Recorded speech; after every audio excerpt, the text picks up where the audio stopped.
Alright, so in this video we're going to be reacting and watching how the military is trying to force and engineer equality, but really we have to consider, is this true equality, what they're doing? So let's get into it. A Marine's got to be able to do 3 pull-ups. Why I want to ensure that every Marine is successful at maxing out their pull-ups on their PFDs. But more than half the female recruits couldn't do it.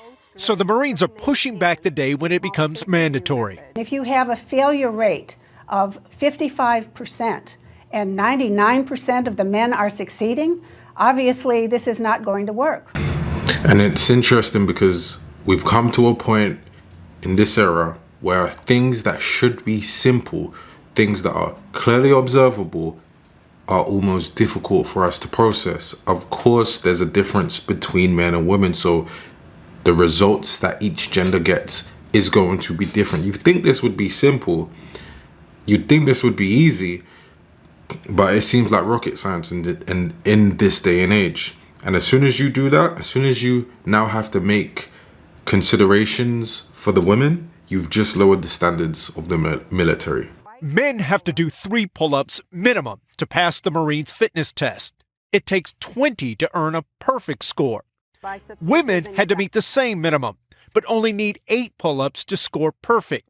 Because so few passed, the Marines will let them choose to hang on the bar for 15 seconds and pass without doing any pull-ups. Wide grip stance that works best for you. Marine Corps officials admit pull-ups are better, and the flexed arm hang elicits little muscular strength adaptations necessary for common military tasks, such as pulling oneself over obstacles or carrying equipment. Recently, Congress has mandated that all branches of the military review policies that restrict female members' service. The Marine Corps, that means integrating women into the infantry.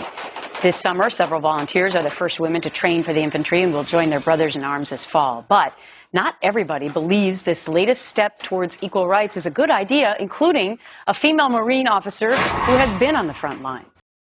People are not embracing differences, and they're pushing equality so much to the point that it's now dampening the effectiveness of different industries, different activities that we do. Is it such a necessary, for the sake of equality, to have women in the army? Women are not even protectors. You know, the military is an expression of protectiveness. It's not a need to have women in the army. And I know that sounds sexist, right? But you only think that's sexist because you don't truly value what a woman is. See, I value what a woman is. So I actually don't see a need for them to do something which is the responsibility of men. Doesn't mean that they shouldn't have the opportunity.